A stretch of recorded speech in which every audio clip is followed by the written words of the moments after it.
Good afternoon. I'm Tanya Priskin. I'm the Executive Director of the Center for Women in Business, located right here on the campus of Mount St. Vincent University, McCain 4th floor. If you haven't seen our banners outside of our office or you haven't visited, drop in sometime and see us. So the Center for Women in Business, basically we help with the advancement of women along their entrepreneurial journey. So anywhere from idea generation right through to succession planning. Most of the work that we do is skills development, so making sure that the women have the tools in their toolbox to be able to succeed on their own terms. But we also do a lot of work with students here on campus, so through the Sandbox or the Spark Zone, and also through our program, the RBC Alliance of Young Women Entrepreneurs. And if you don't know either of those programs, please take a look at our website and contact us. Happy to share some more information about them. I'm Jan Fullerton. I'm the Executive Director of the Nova Scotia Boat Builders Association, or NSBA, and we are a nonprofit industry association that supports and represents boat builders in Nova Scotia. And boat builders are basically people who are building all types of boats, but they're generally custom and semi-custom boats under 80 feet, distinct from shipbuilding, which is something we have an ongoing struggle of trying to clarify with people. So we do a variety of things. We do training, we do government advocacy, we do market development, we do sort of professional development for people within the industry, fairly broad-based, but all for the boat building sector. And Lori, we'll have you introduce yourself and the organization that you work for. Well, it's interesting. I work for a few different organizations, so I teach here in the nonprofit leadership program here at the Mount. I have my own consulting company that specializes in innovation, leadership, and learning. But the main thing that I think I'd want to represent today is the Canadian Community Economic Development Network, called CEDNET, and I happen to be president of that. And that organization is a national organization that looks at economic development through a lens of inclusion and sustainability. Thank you. So our next question is, how did you come to work in nonprofit? How has your education and experience led you to your current position? And now we can start at the opposite end of the table this time. So I totally just fell into it. I've been volunteering since I was a kid, and I look back and I have no idea how it never occurred to me that I could actually work in this sector. So I volunteered because I really wanted, I enjoyed feeling like I was making a difference. And I got my degree in political science, and I was trying to figure out, like, okay, how can I make a difference? And, getting out there, do I work for government? Do I work for the private sector? And kept volunteering. And then I was serving on a board in the Northwest Territories, and the executive director position came up, and I'm like, oh. And I wasn't even sure if I wanted it even then, because it had really high turnover in the position. I'm like, I don't know what I'm getting myself into. So I applied for it, I got it, and there's been no looking back. So I've had executive director positions for the last 14 years, but I kind of came in backwards. I really don't feel like I was qualified for the role when I was hired. So then I made a point of going out and getting the learning that I needed to do the job well. So after getting the job, then I got a certificate in nonprofit management through Mount Royal University. And I've since completed my master's in philanthropy and nonprofit leadership through Carleton University. But yeah, I totally did it backwards and never really had a plan. So it's okay to have no plan. I would agree. This is really the first not-for-profit that I've worked for, and basically only worked for one private sector organization. Most of my life was spent in all levels of government, from municipal, provincial, and federal. I became involved in economic development back in 1988 and totally fell in love with it, even though my mentor at that time said run. And it's just such an interesting sector to work in. And working with women business owners over the last 15 years has been one of the most rewarding parts of my career. Certainly being able to help them, watch them grow, be there to be a crying post sometimes even. So it's very rewarding to me. So really my experience has been built over time, starting as a manager of audit and evaluation for an economic development organization. We were given $10 million to diversify the economy, and then moving into entrepreneurship with the Atlantic Canada Opportunities Agency, And then I was seconded to the province to coordinate a multi-million, $100 million provincial federal funding agreement. And so that was challenging, bringing both levels of government together and deciding on projects. And then decided I wanted to go back to my home of New Glasgow, and a job from the Centre for Women in Business came open. So I became an outreach facilitator there, and did everything from all the area from the Canso Causeway through to the Amherst border. And so met with numerous women business owners to help them along their entrepreneurial journey. And then eventually took the role of the executive director here at Mount St. Vincent University for the last 6 to 7 years. So it's been a good journey, and really, like Jan said, it wasn't planned. It just kind of happened, and you kind of roll with it. Also echoing that, sort of wasn't planned, although I probably could have foreseen that I would end up in this industry. Like Jan, also volunteered. My experience is kind of interesting. I like to do a lot of things. So along with working in the nonprofit sector, I also am a flying instructor, so I teach people how to fly gliders. I'm a published writer and researcher.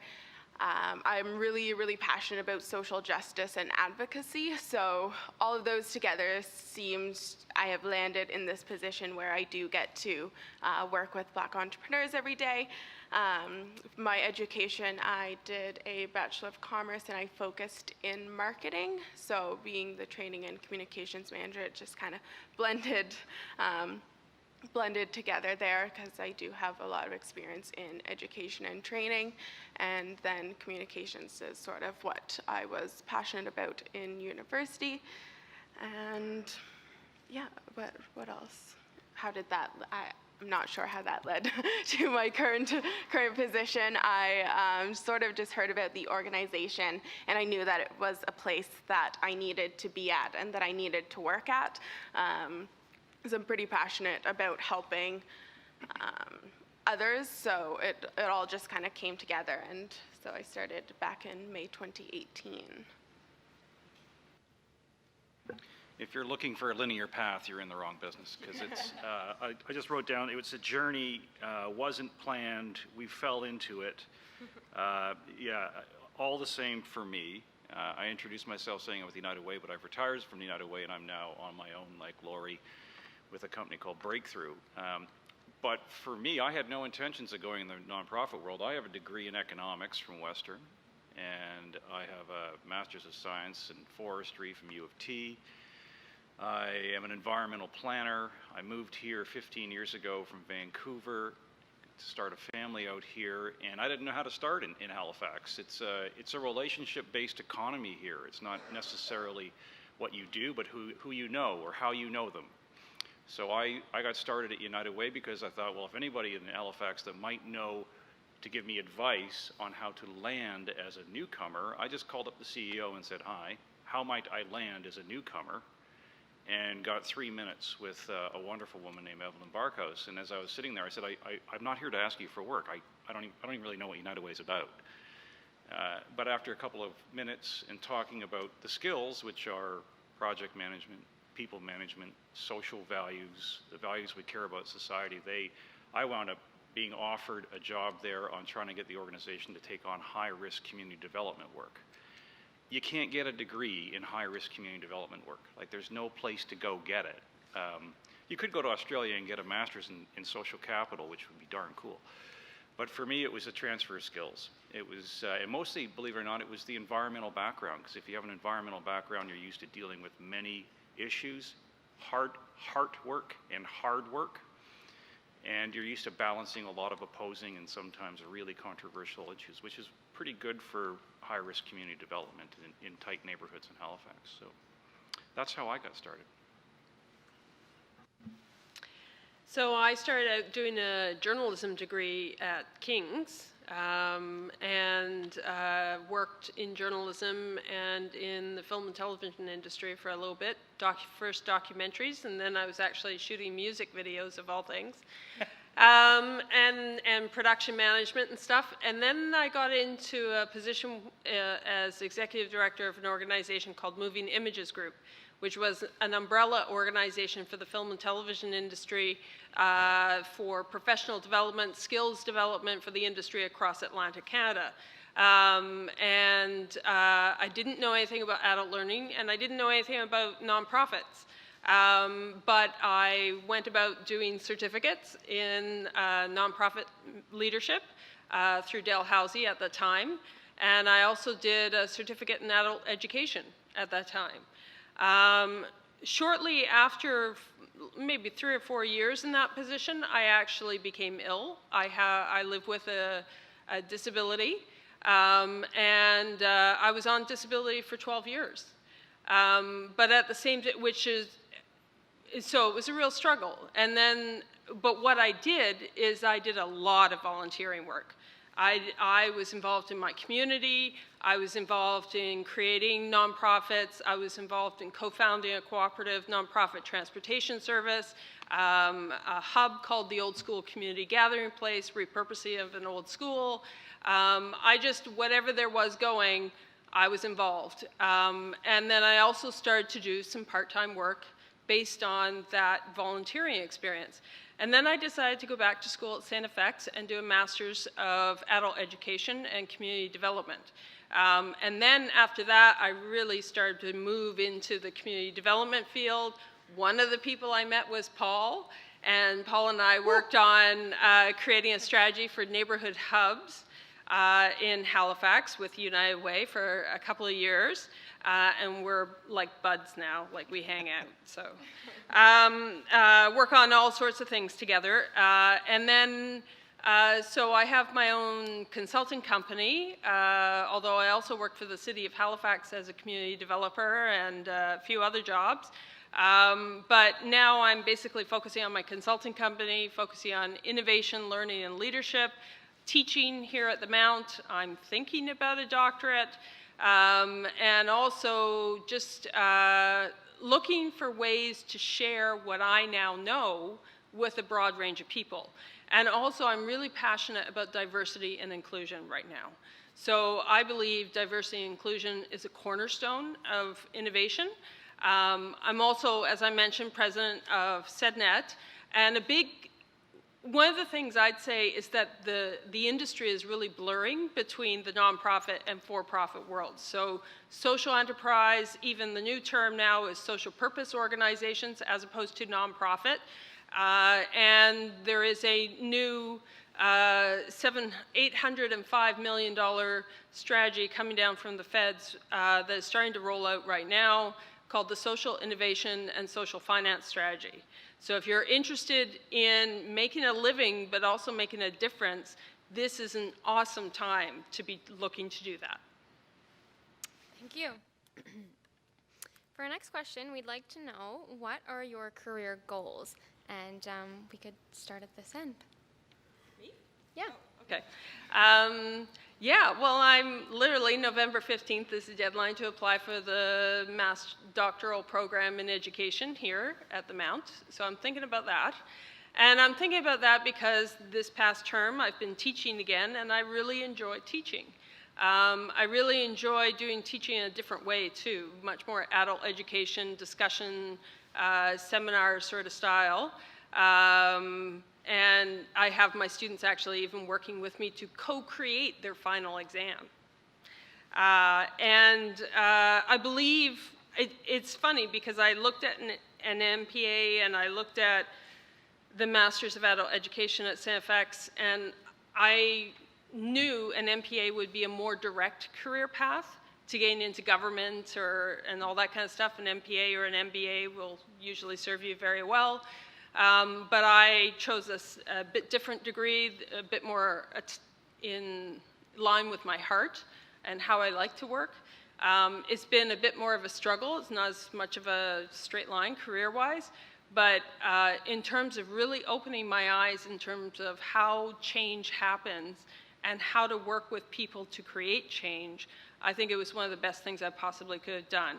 And finally now, 6 years later, I'm ready to consider doing more study in that area, and I'm particularly interested in specializing in citizenship engagement and how we support change makers with lifelong learning to be able to create the kind of communities they really want to create. I'm struggling to answer the question because I don't think I had any career goals.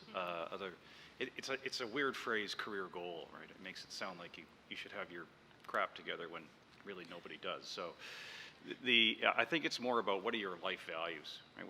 For me, it's about what is it that you want to do with your time on the planet while you got it and you're still healthy. So I agree with Lori. It's the work for me was less about I'm going to build a career in the nonprofit, and it was more about, I think, one, it's really cool to be invited into this work because it just pulls you in. It pulls you in financially a bit, emotionally huge, psychologically all the way.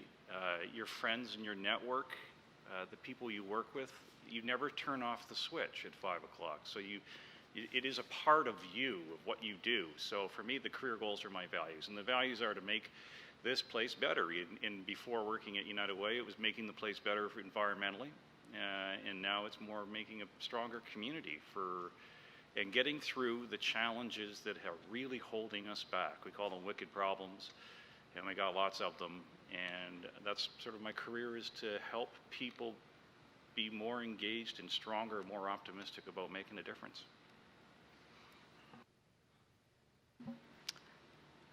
Career goals, that's an excellent question.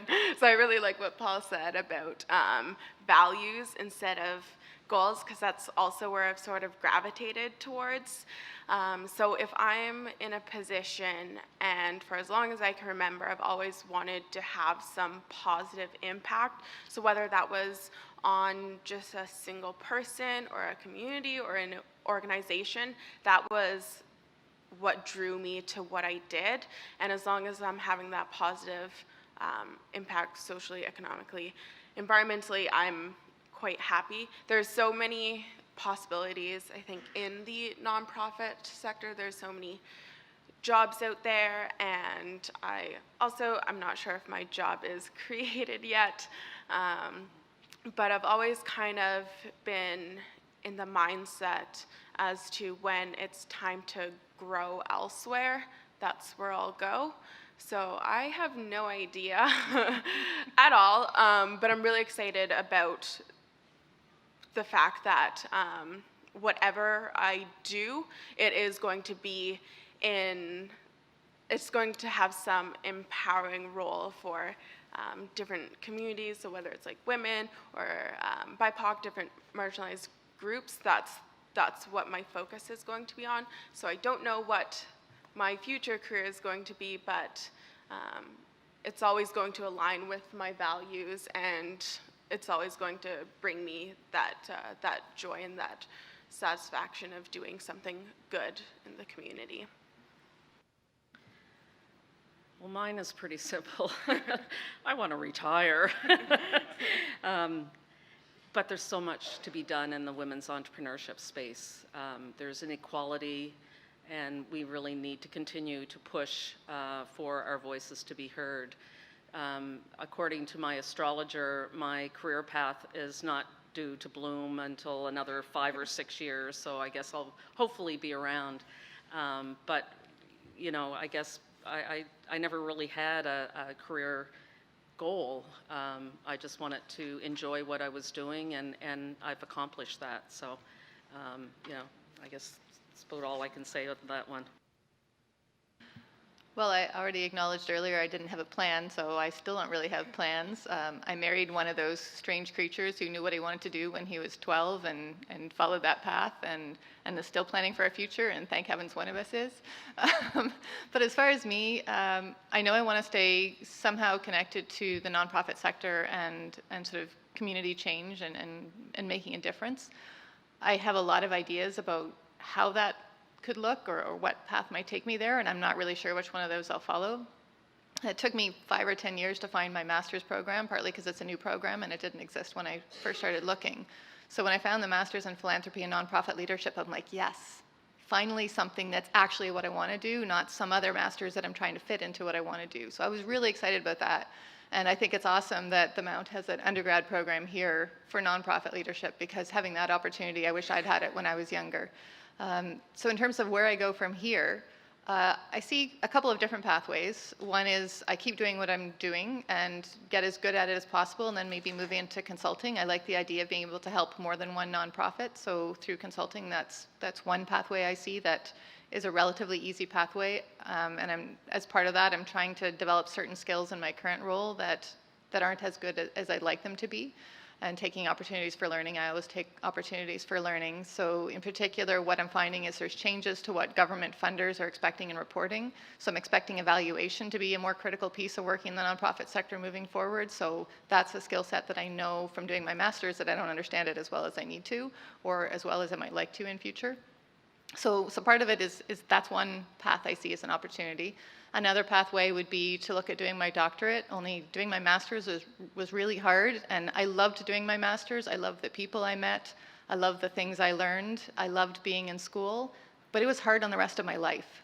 It was hard on my marriage. It was hard financially. It was hard because I moved across the country the same time I was starting my master's, and it took me like a year and a half to have time to unpack my house properly. I'm still kind of recovering from that. So it was not easy, and if anybody thinks it's going to be easy, it's certainly easier before you have family commitments and stuff. I think it's probably easier to do when you're younger, but doing it when you're older, you have different life experience, so you're able to process the information differently in the context of your experience. So that's another potential pathway ahead of me. So if I find some other way to financially support myself while I could do that, that might be still something I do, and then getting into education as a way to support the sector. And then the third pathway I look at is actually running for office and supporting the sector through systemic change through a political channel. I have run for office in the Northwest Territories in the past. I came second in a field of 4, which I felt pretty good about, because 2 people were former politicians who had experience being a politician, and one was on his 3rd campaign, and I had 0 campaign experience. It was an amazing experience. I'm glad I lost in the end because of a whole bunch of other things that happened since then. And that sort of ended up moving back to Nova Scotia a year after that. So yeah, to me, we live in a time when there's so many opportunities available to us. And as long as you're willing to kind of work hard and seize those opportunities and be prepared for those opportunities, it's almost an overwhelming choice sometimes, and I know that's something that a lot of young people in particular struggle with, is that you have so much choice and so many possibilities, but it's also exciting at the same time. So I'm still not sure, but I'm excited about the things I could do.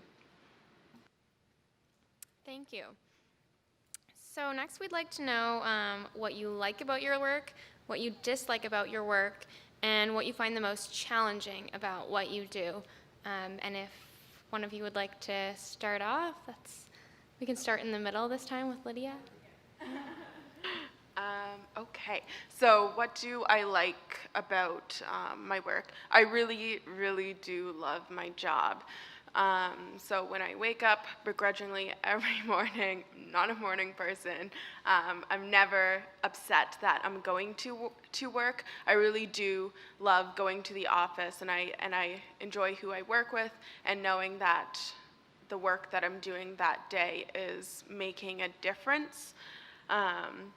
And I get to see the output of my work within the community, within different clients who receive training. So having that, I guess, very concrete input to output is really rewarding. So I get to see that every day.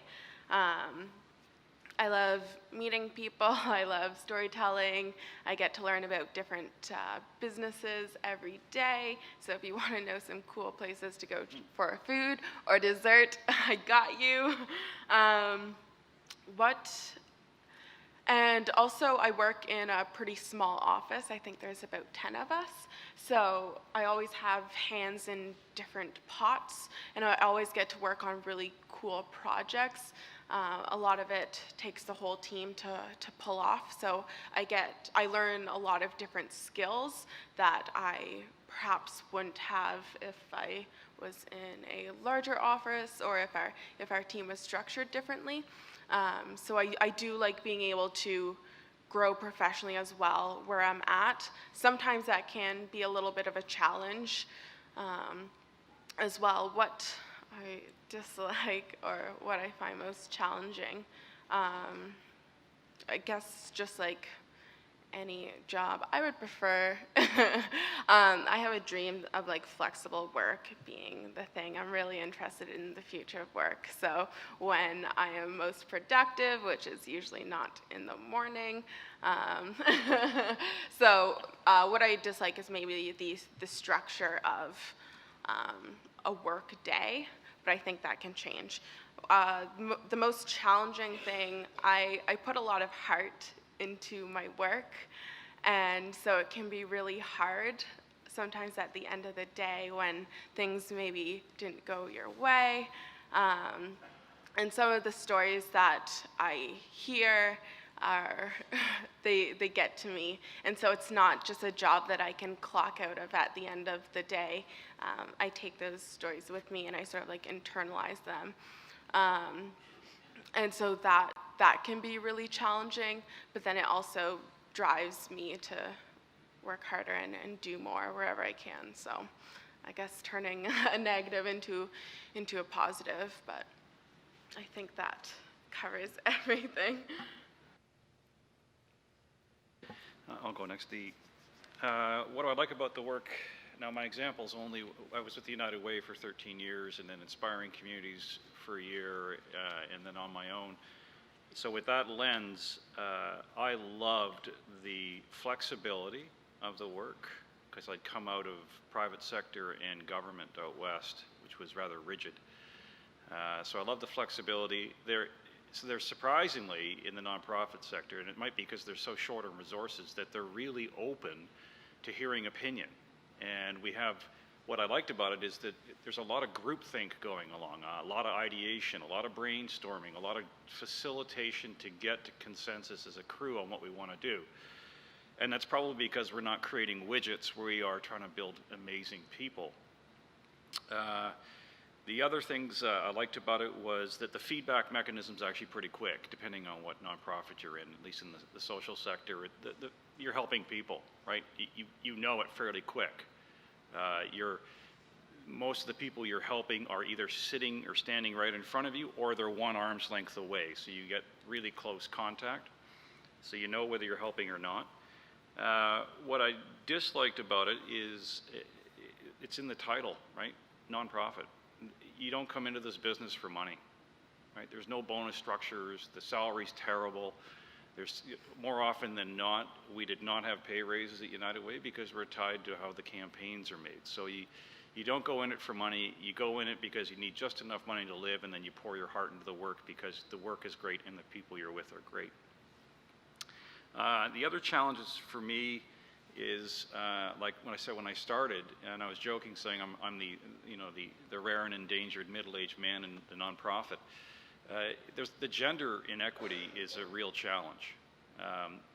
The same way I found if you look at municipal governments a few years ago, it was middle-aged men predominantly in the decision-making structure and very few women in there.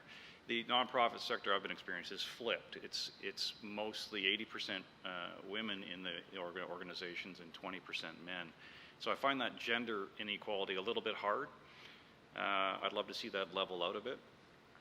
And the other thing that's I don't know if I don't know if I call it I dislike it, but it's in the age of change, right? I mean, everybody's got it in your hand. You need to be super flexible. Change happens fast. It's abrupt. You just got to roll with it and put your faith in your crew that you've got and the people you come to work every day.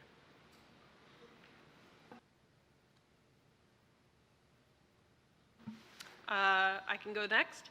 Some of the things I love about the community work that I've done is also, like Paul was saying, the flexibility, the ability to actually make a difference for people who really need support. So the Cooperative Transportation Service I was involved in co-founding on the Eastern Shore, there was nothing there before. Now it started in Musquodoboit Harbor, it's grown all along the Eastern Shore, up into the Musquodoboit Valley. It's helped move things along for transportation in rural areas across the province.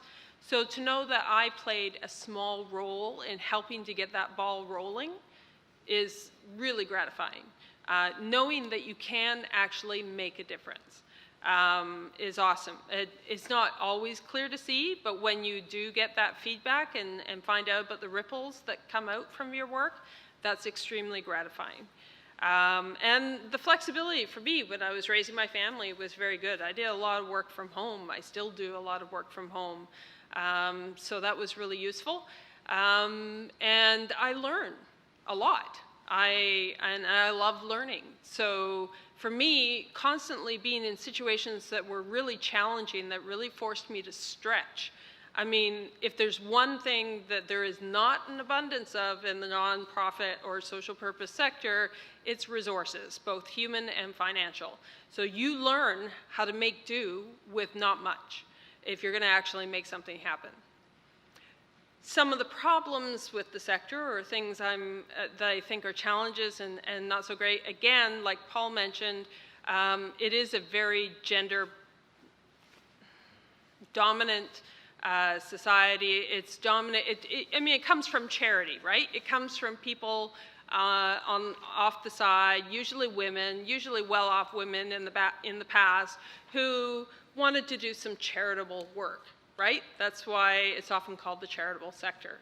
And there is this sense that we know the sector is dominated by women, and any industry that's dominated by women tends to be underpaid, right? The work is just not valued in the way that it should be. Now, and also, it's mainly very well-educated women. Most women in the sector who are working in it have master's degrees and above. And yet, the salaries are nowhere near what they could make elsewhere. So a lot of people do it really for a love of community. I think that could be changing because we are starting to change the language around this work. And so, like I said, there's a lot of blending happening between the nonprofit sector and the for-profit sector. Social enterprise is a big thing. If you're interested in that, check out the Social Enterprise Institute, which is actually based here in Halifax, but it's online. Also, as I said, the social innovation, social finance strategy. There's more recognition for government and other places that this sector is absolutely critical in helping to create the kind of communities that we want to have. And so it's being valued more, I think. I think that's growing. And the government's strategy is partly a nod to that. We need to keep their feet to the fire in the minority government situation to make sure that they keep up with those kinds of commitments. But if ever there was a time for tremendous opportunity and new opportunities in the social purpose sector or community sector, I would say it's now. It's really looking much more interesting. The other big problem and challenge, I think, is the lack of diversity in the sector. Huge underrepresentation from people that are not white and who have different backgrounds and different challenges. And so I think that's another key issue in the future that we need to be looking at square at, is how do we diversify and create greater inclusion within the sector so that we get the best ideas coming forward for innovation. So I'm also echoing the flexibility piece. I love the flexibility in the sector. There's not a lot of things that the sector can give you for personal benefits, but flexibility is one of it. So whether that's flexibility of hours, flexibility of work location, even the flexibility just to sort of, and how you approach your work is something that I really appreciate. So that would be a big part. But the other part that I really like is the continuous learning. So I've been in the sector as an executive director for the better part of 14 years now. And I'm still learning every day. There's still skills that I know that I don't have at the level that I would like to have them, as I mentioned earlier, so I'm still trying to develop those skills. They're highly transferable, which is nice. So last time I left a job, I had another job in 6 days. You're pretty employable once you have your skill set developed and some work experience under your belt and stuff, which is great. but I kind of get bored easily. I tend to approach work that, if I've done something and then I've determined that I can do something competently, then I'm like, okay, now I want another challenge. I really like challenge. I really like variety. You don't run out of variety and you don't run out of challenge in the nonprofit sector. You may occasionally change roles in the nonprofit sector and start in a new environment, but then you're sort of dropping back in the learning curve. So I'm working in the marine sector now. I have no background in the marine sector, and that's a huge learning curve for me. But even the nonprofit skills that I'm bringing into my current position, I'm still applying them differently. I'm applying them in a different context. So there's still that continuous learning that I really enjoy and that challenge. What I dislike about the sector is the struggle for funding, sort of not knowing if you're going to have funding in the longer term. I do find that government funders are getting a bit better about long-term funding, long-term being 3 years instead of 1. Project funding is really frustrating. It's like you're trying to build this jigsaw puzzle, but you have 3 of one piece and 0 of another or something. So you're trying to figure out how to fill the gaps in your operational funding. Well, you've got all this project funding. You're trying to figure out how much of that operational stuff can you actually include in your project costs and that sort of thing. So that part's challenging. It's challenging not knowing if you're going to actually have the money 2-3 years down the road to continue the path you're set up. It makes it hard to do any long-term planning. So that's definitely part of what I would say I find difficult in sector. But in terms of what I would say is the biggest challenge for me, I would say people. I like people, I really do. I enjoy interacting with people, but people are also are not easy sometimes. So in my role, I'm responsible for the people who work beneath me. I'm responsible for the stakeholders and partners who fund us and who we work with. I'm responsible to our members. I'm responsible to our board. And you have all sorts of different personalities in there. So dealing with a problem employee is like dealing with somebody in a bad relationship. It's still somebody that whatever decision you make, it has an impact on them. And so just like if you're breaking up in a relationship, having to deal with terminating or potentially terminating an employee is emotionally hard on the person who's doing it as well as the person who is experiencing it. And until you're in that role, I think it's hard to fully appreciate how hard that is on the person who has to make the decision as well. So learning how to kind of coach and mentor, learning when you should stop coaching and mentoring if you have a problem employee. Learning how to make sure that you're reinforcing good behavior in your employees. Learning how to respond to a board that may not fully understand their role sometimes and they don't really think they need governance training and you know desperately that they do, but you don't really know how to tell them that without, potentially causing problems. Dealing with people who don't really know how to stay in their lane. Dealing with people who sort of have really unrealistic expectations of what you're going to do or how quickly you're going to do it. Or government funders who say you have to report this way, but they don't give you the resources to learn how to do that. This is all people. And none of these are deal breakers for me. Clearly, I'm still in the sector. But these are things that are hard. So dealing with people is hard, but it's also really rewarding because you get these fantastic relationships that you build and these people who really want to help you succeed.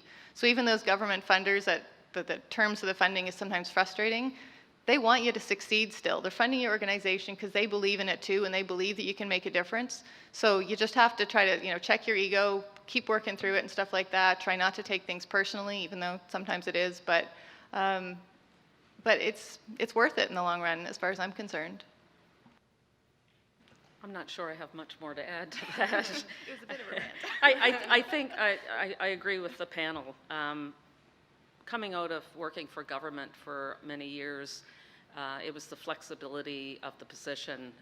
When I came on with the Center for Women in Business, it was home-based. My children were young. I was able to be flexible around their schedule, so it made it a lot easier for me. So I think that making a difference, and each day is not the same. I think we have many balls in the air, and you're trying to juggle them all, and you're trying to pick the winners, and make sure that that the women that we represent and that we work for are growing and succeeding at what they want to do. What do I find most challenging from a personal perspective, and I'm not going to talk about the not-for-profit, is really managing people. It is probably one of the most difficult things. One of my first jobs was in a pulp mill working in HR with 400 men, and I didn't last very long, I can tell you that much. The World of Economic Development called to me and I ran.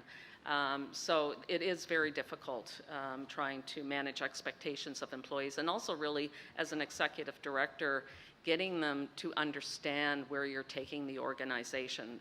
Everybody contributes, of course, but sometimes they have their own mindset, your employees, and they're going off on this tangent when they really need to be on the train going in the same direction. So I think that's probably the most challenging thing that I find with my position. Thank you. Our next question, what do you find you spend the most time on at work? And we could start down at the other end of the table this time. I actually found this to be one of the harder questions in the lineup. It really is different every day, so that comes back to what I was saying about variety. I even, every once in a while, I try using time trackers. I'm really not good at sticking to them, but I try using time trackers, so I went back and looked at the last time I used a time tracker, and it's kind of all over the map. So I'm doing, again, the member engagement. I'm doing training and training supports for our industry. I'm doing financial stuff and funder reporting and grant proposals and so on. I'm doing just administration. I spend a lot of time doing email, but what those emails are about is kind of all over the board. But boy, if my emails could slow down, that would really help. I feel like every time I stop to do something else, the emails just go poof again. So yeah, if you ever read time management stuff that says don't start your day doing email because you can just end up doing email all day, absolutely true. So yeah, it's really a big mix, and that's what I like about it. I would agree. Administration takes up a huge amount of my time, that and managing the employees and the HR side of things.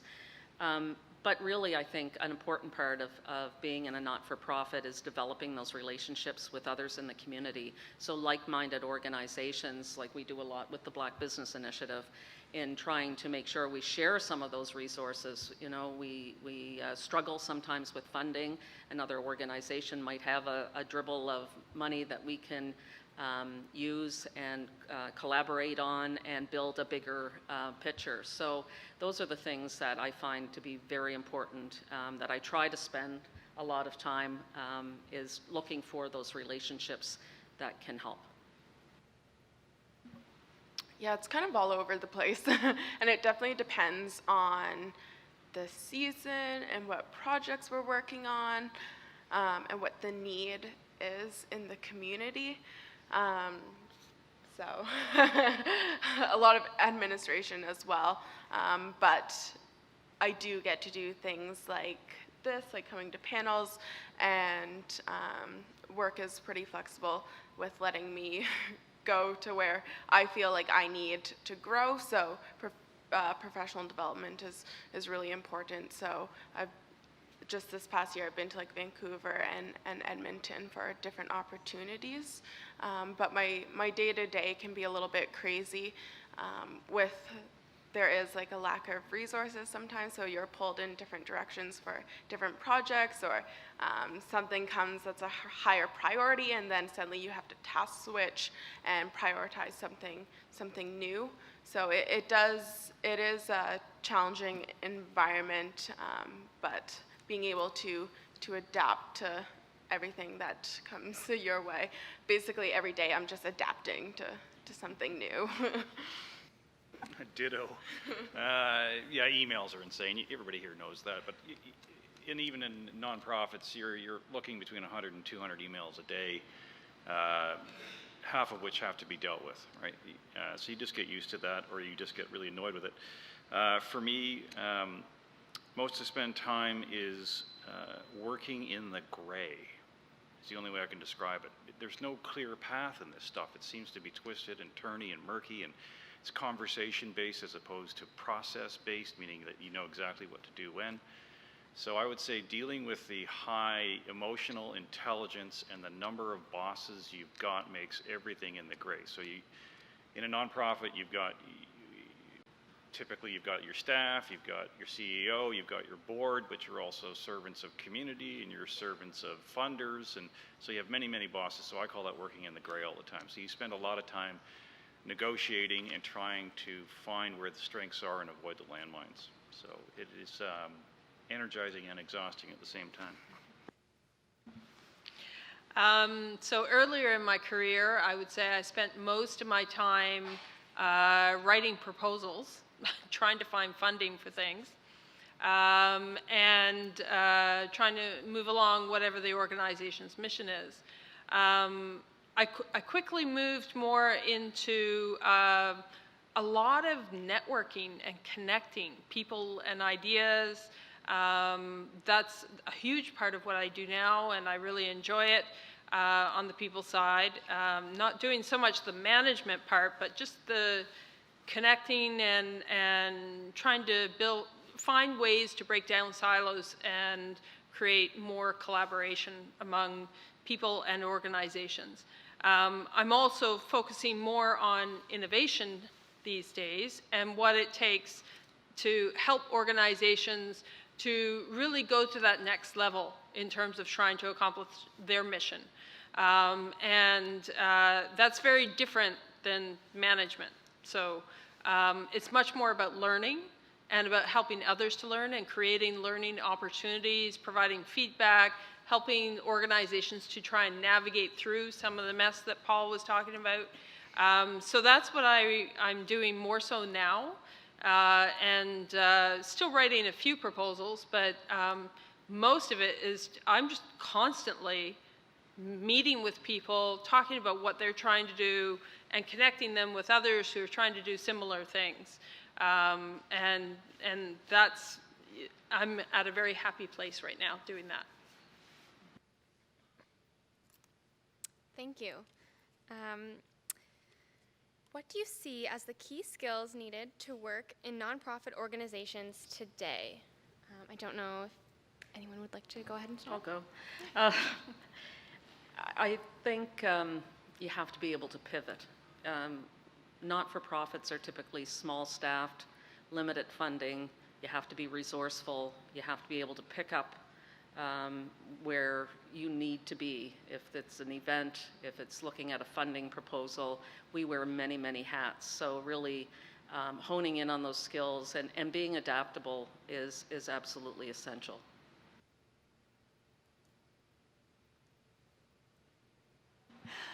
So in the same way that I like the job because of the flexibility it offers, I think that's also a key skill that the people in the jobs have to have is to be flexible, to be able to kind of roll with the punches. I think wanting to have that challenge, being willing and able to work in a challenging environment where you're often under-resourced and have a lot on your plate, being able to manage the stress that brings with it as well. So I'd mentioned earlier that when I got my first executive director position, there'd been high turnover in the role. So by high turnover, I mean they had 6 executive directors in about 6 years. And I'm like, what do they know that I don't know? I mean, I honestly thought that's got to be terrible, right? And I had sat on the board, and I still wasn't sure, what the problem was. And then I went into the role, and I was there for 12 and a half years. I loved it. So it has to be the right fit. But if you're not up for working in an environment where things are unpredictable, there's instability, that things are changing all the time, so all the things we've mentioned, that's definitely a key part of the skill set. And you might notice from both Tanya's response and mine, we're not talking about hard skills here, we're talking about the soft skills. So when I'm hiring somebody, I'm looking, for people who have the right attitude, for people who are sort of going to fit well with my very small team of currently 2.5 people. So if you have a resume that says you worked in lots of nonprofits, that's definitely going to be a plus, because whatever role you had in the nonprofit, I know that at least then, first of all, you have a commitment and certain social values. It also means that you understand what the nonprofit environment means from a work perspective and stuff like that. It means you are going to be dealing with certain challenges and so on. So that's, to me, going to be attractive on a resume and stuff. But yeah, the skills are really, it's going to be how you fit in with the values, how you fit in with the personality, and how you roll with the punches. So there's been some conversation about the blend with nonprofits and business, like social entrepreneurs, purpose-led businesses. So some of the skills are still going to be similar to a for-profit, so innovation is still definitely key. Being comfortable with technology also is a big factor. But then the others that were mentioned, so like adaptability, I find balance is really important. So being able to go home and sort of decompress from the day. Empathy, I think, is a big one for nonprofits, having that passion for what you do and being able to empathize with your team, your clients, and that's a big one for anyone in position in the organization, the CEO, the rest of the team. So I think that one's pretty key. I agree with all that.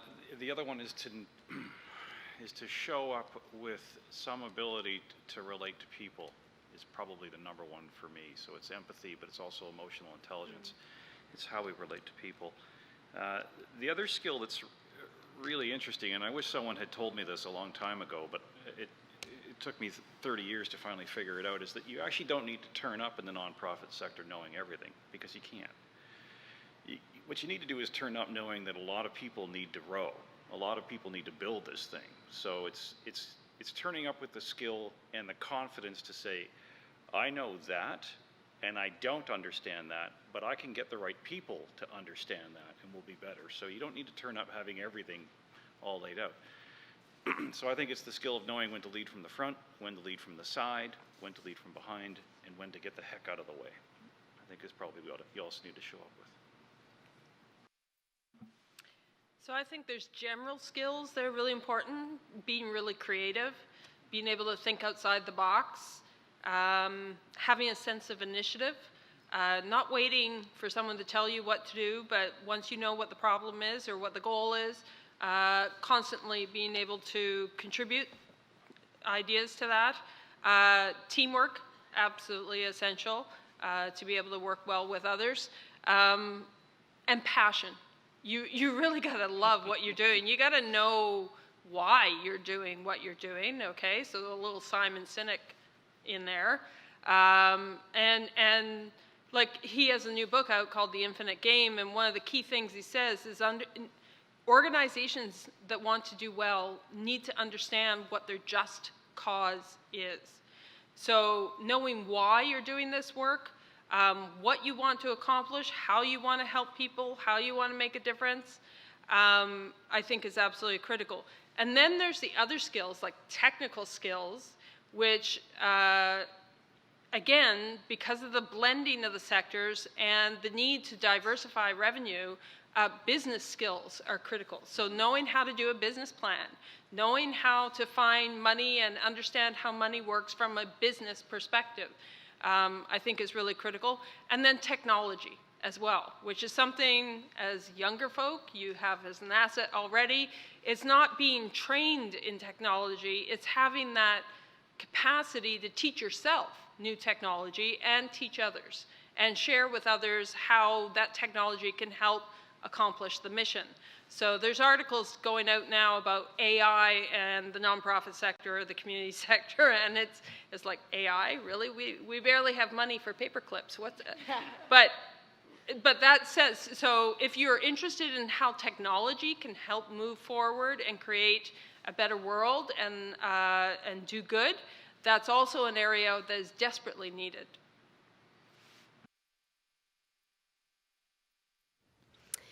Can you please tell us about the types of jobs that might be available for students considering a career with your organization? And we can start with you, Laurie. I'll start. The organization I'm president of is, in the next couple of months, going to be looking for someone who can start out as a coordinator and help support regional development of our network in Atlantic Canada. So that's someone who's good at networking, good at storytelling, good at technology, good at supporting, being part of a team, all that kind of stuff. We're looking at creating a community innovation festival. Hopefully that will run end of April here in Halifax. And other areas, I'm also part of a consultants collaborative of progressive consultants that are looking to compete with Deloitte and various other big management consulting companies and do things that we could not do on our own, and work together. So that, as it evolves, you don't necessarily need to be like if you're looking for opportunities beyond just a job, if you're looking to create your own company, your own organization, there are opportunities to do that. You do not have to have, as Paul mentioned, all the pieces together to be able to create your own opportunities in this sector. And I think that's really interesting. And then there's other opportunities that are evolving, and the biggest thing is to just start networking, talking to people. One of the best programs I've just come across is the Connector program that the Halifax Partnership offers. It's not a mentorship program, it's literally a connecting program. So you go in and say, I'm interested in this area of work, and they hook you up with a person like me. I literally just did a session of this morning with a fellow who had a Master's of Sustainability from Sweden. He's from Halifax, but he ended up in Sweden somehow. And he was wondering how to, get going in his field. And so then he and I had a great conversation, and then I was told to give him at least 3 contacts. I probably gave him about 50 of people to talk to, or people that I could introduce him to. So I'd highly recommend that Connector program through the Halifax Partnership. Specifically, they have a stream for newcomers, for students, new graduates. They're developing a stream especially for African Nova Scotians. They're developing a stream especially for First Nations. So yeah, I think that's just connecting, getting out and talking to people, and not trying to pitch yourself, but find out what they need, what they're looking for, and then position yourself to be able to fill that need. Does anyone know how many nonprofits are in Nova Scotia? Anybody want to take a guess? Sorry? 1,000? Any others?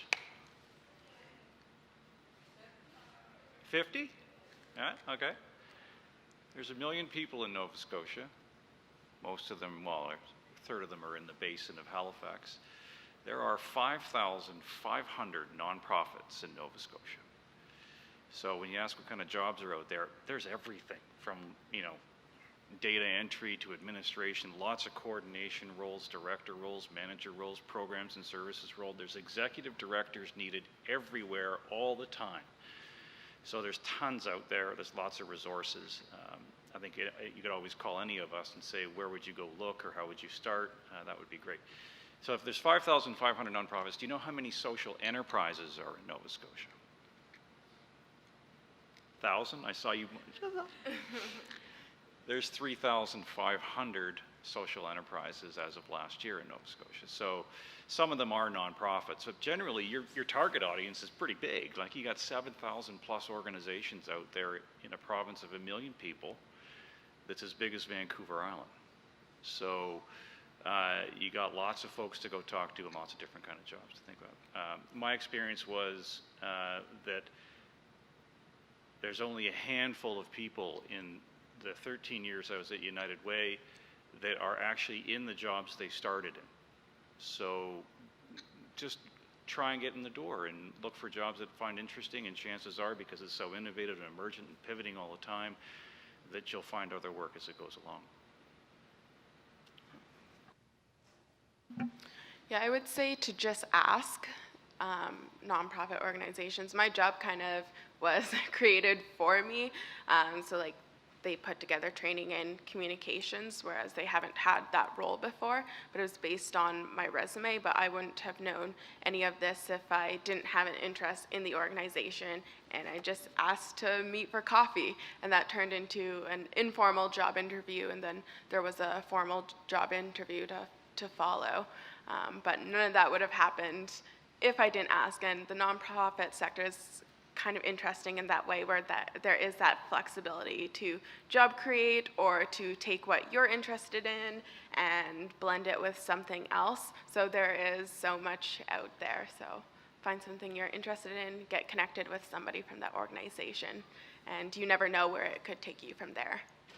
And at BBI, we do have different job openings in like the entrepreneurial department, and we do have university co-op students. I've had a few high school co-op students working with me. So again, that would just ask, see what's out there. I think one of the biggest challenges for not-for-profits is telling our story and telling it in a compelling way so that you can engage with the community. And so communications is huge for us at the center. That's our lifeline to make sure people know who we are and what we do. So we do have a communications manager. Our business advisors, of course, are the ones that work with the women business owners to help guide them along their entrepreneurial path. And I don't hire necessarily financial literacy is a good one, to be able to read a financial statement, but we really look when we hire, what are the skill sets that we're missing within our team, who can bring value to the team, and recently just hired a new business advisor for a mat leave that, she owned her own business. She had to close that business. What a skill set she's bringing to the center to be able to guide women through her process and to be able to use that knowledge. And so other than that, some admin work that we would have, but certainly, and the executive director position that may be vacant soon.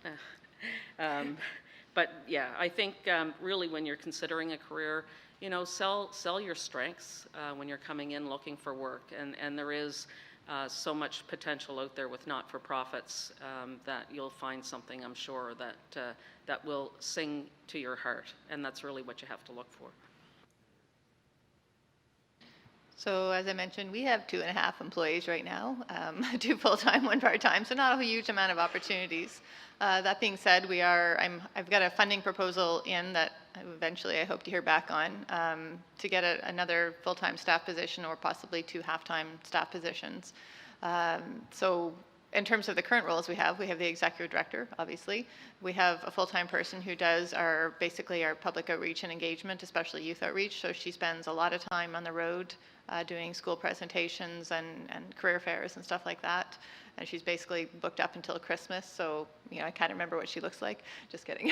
Then we have our half-time person that's working with us. She does our finances, she does our event planning, she does our membership drive and our membership directory. So what she does kind of varies during the year.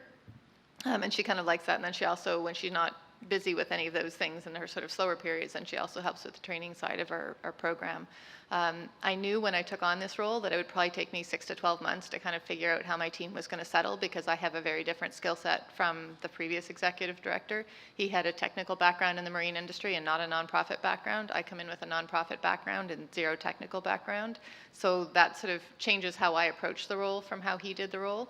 So we still have him doing technical consulting, fortunately, but what I have identified is I need somebody else helping with training. I'm not doing everything I need to be doing as an executive director because the training is taking up more of my time than is ideal. So I will be hiring at least a half-time, if not a full-time person to work with our apprenticeship programs and our trade qualification programs and stuff like that. If I go a half-time person with that, I'll also probably be hiring a half-time admin support person, which is a better entry-level position for somebody trying to get into the sector. But until I hear back in the funding, I may be hiring nobody, so I'm not sure yet. But those are the types of jobs we have in a small industry association. I forgot to mention in the next few months, I may be hiring someone, and I'm particularly interested in looking for someone who's interested in getting a foot in the door, but who has the ability to learn technical skills, learn different programs, especially like Teachable, different learning platforms, how to mix Patreon and Teespring, and all these different possible ways of doing things online so that I can create learning opportunities online for clients that I want to work with. Thank you so much. I would now like to open up the floor for student questions. If you have a question, you can just put your hand up and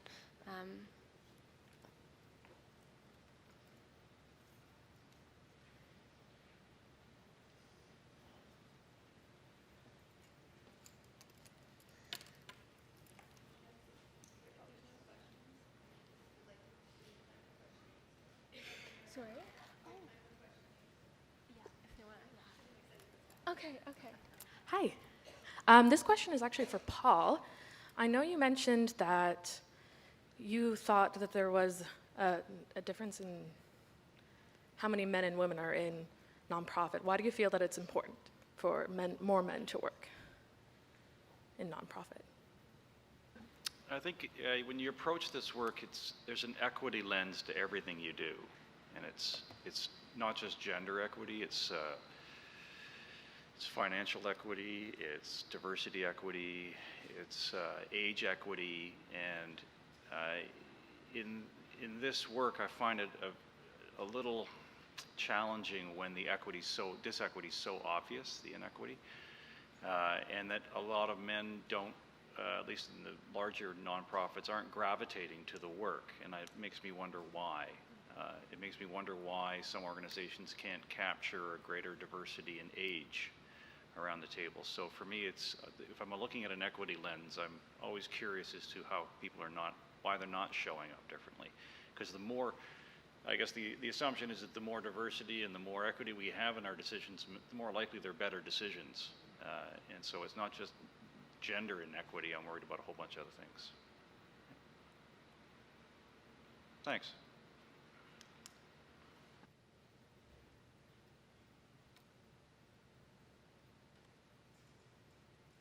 You can always try yelling, it's a small room.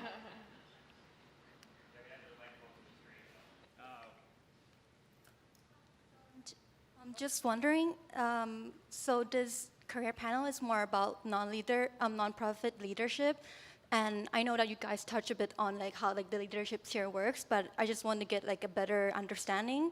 What makes you guys a leader, or like is it a title, or is it what you're doing? Is there a vision that makes you like a leader there, or do we have to start like being a leader in executive director, things like that?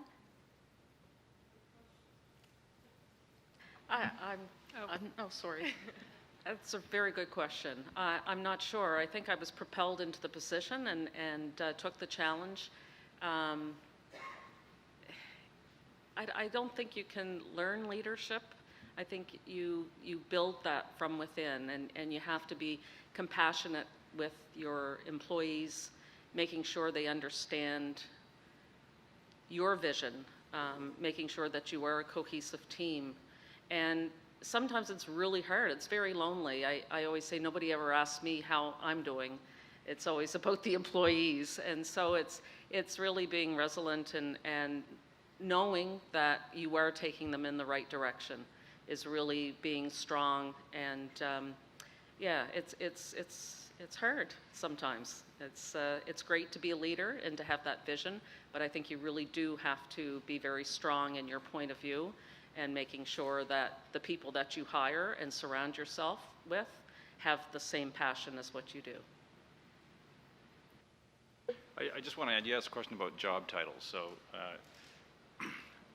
in a lot of the industry positions, job titles mean something, right? You're CEO or you're not, or you're chief designer in marketing or something. In the nonprofit world, I found that the titles are actually getting in the way of really great work. So these structures where we have an executive director and then staff underneath, I think they're evolving to something different. So I have hired in the past really highly skilled people to help propel the work in community who are executive directors of organizations elsewhere, who actually come in as program managers or program coordinators. And while in private sector that may feel like it's kind of a demotion or something, it's not how it works, at least in the world I'm used to in the nonprofit. You're hiring the best people you can who want to come there and be passionate and do the work. So the titles are important, but they're not that important.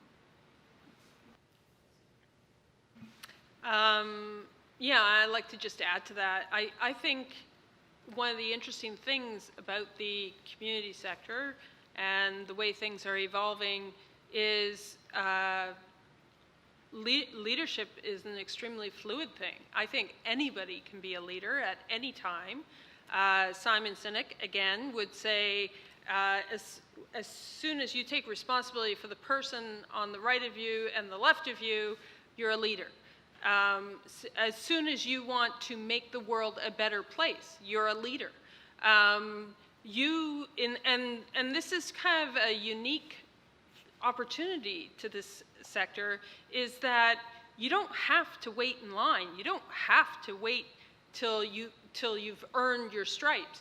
If you have a great idea to make your community better and you have a passion for it, you can get going on that right away and then build your team to augment and complement what skills maybe you don't have, right? Like you were talking about, you have the nonprofit management skills, but not necessarily the boat skills. So, you know, I think that's a unique opportunity in this sector, is that anybody can create an organization at any time to fulfill a need and get going on that. will you need some support maybe to learn how things work along the way? Sure. But really, a leader to me is someone who has a passion for making the world a better place.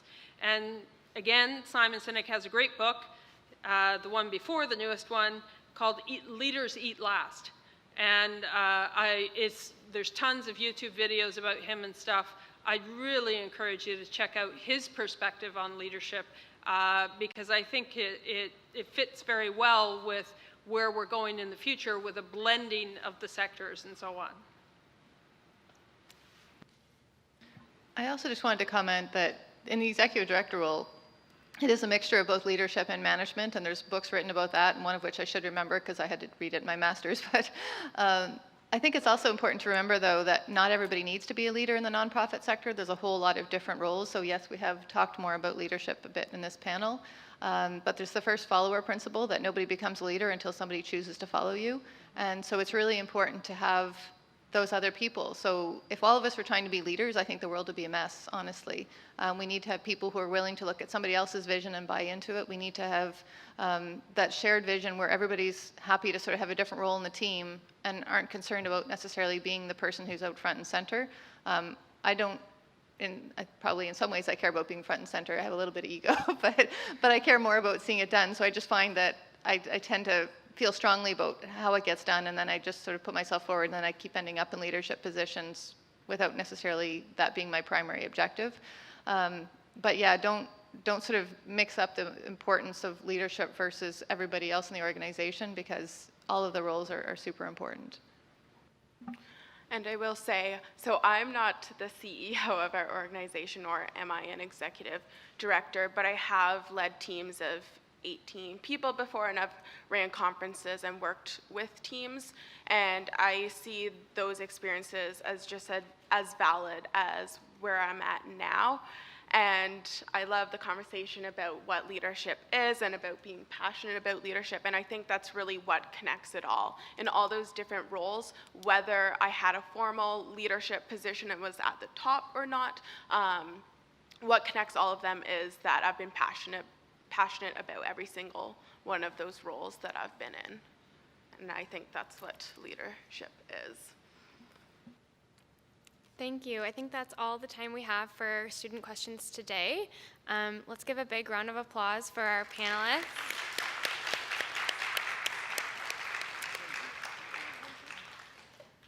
Sarah, I just wanted to add one thing before you run. Am I still on mic there? Good. This is just how I work. So everybody that I know in the nonprofit has not regretted being in the nonprofit, right? And most folks in the nonprofit are in positions that they never started in. So just be ready to go. The other one, just as a word of caution, is this word around student and starting, right? There's this sense that you're students and therefore don't have particular skills or values turning up at the door, or you're starting your career. In my opinion, you started your career years ago. You started your career in learning how to make friends, how to look data, how to understand problems. So if you turn up at the door with me and you say, I'm a student and I'm starting, don't sell yourself short. You started a long time ago, and we're all students in community development. So good luck.